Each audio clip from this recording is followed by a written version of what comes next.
Salut à tous, aujourd'hui j'ai besoin de changer mon moteur de lave-glace et pour y accéder je suis obligé de sortir le réservoir complètement. Pour sortir le réservoir je vais être obligé de sortir d'abord le filtre à air.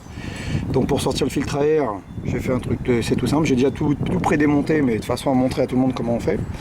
D'abord on démonte les deux écrous qui sont là, on sort le boîtier, on sort le cache, les écrous sont encore dessus et voilà. Ensuite on enlève le filtre à air, on le déconnecte et on l'enlève comme ceci. Ensuite on dévisse 1, 2, 3 écrous ici que j'ai mis dans la petite boîte, comme ça on est sûr de ne pas les perdre. On dévisse le collier qui se trouve juste là, de façon à pouvoir repousser le soufflet en arrière et à sortir le boîtier comme on voit ici. On n'oublie pas de déconnecter. Donc pour déconnecter celui-ci, très simple, un petit coup de tournevis en dessous, histoire de lever la petite ailette, paf, et on déconnecte. À partir de là, on sort le boîtier de filtre à air, et voilà. On dépose le tout, ok. Et là, on va accéder au réservoir. Donc pour accéder au réservoir, voilà, si on veut le sortir, il y a un écrou ici, un deuxième au-dessus, un troisième là, et a priori, c'est tout. Ok, je démonte. Bon voilà, j'y suis arrivé. Voilà, j'ai démonté tous les écrous. J'ai juste oublié un truc, c'est qu'en fait il faut aussi démonter le support capot, puisque on n'arrive pas à le sortir. Je pensais qu'il passerait pas en dessous, mais il passe pas. Donc on va démonter 1, 2, 3 et 4.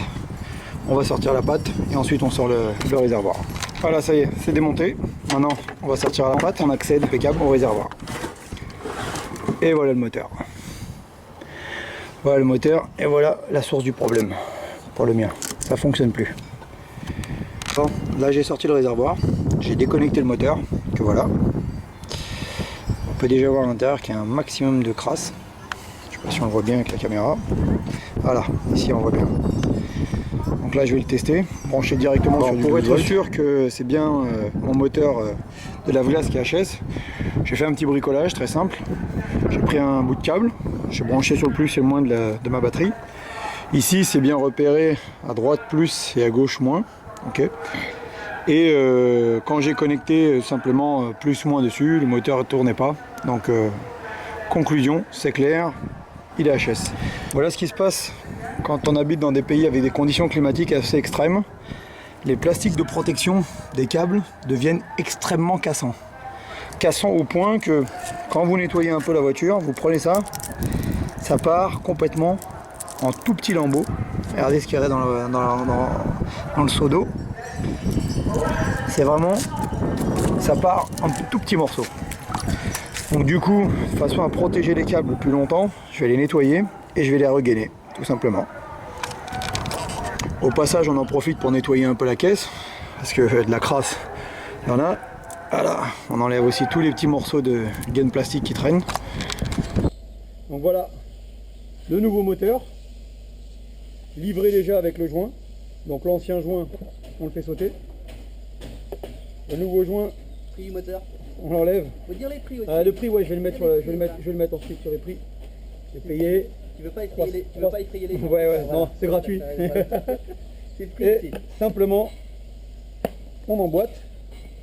Donc avant, je l'ai nettoyé, parce qu'il était bien crade. Et du WD-40. Encore. Et maintenant, on remonte. Voilà, maintenant, on va remonter. Donc, les anciennes. Hop, les tuyaux. Donc, il y en a un qui est pour l'arrière, un qui est pour l'avant. C'est repéré sur la machine, sur le moteur. R for rear and F for front. Voilà, impeccable. On n'a plus qu'à remonter.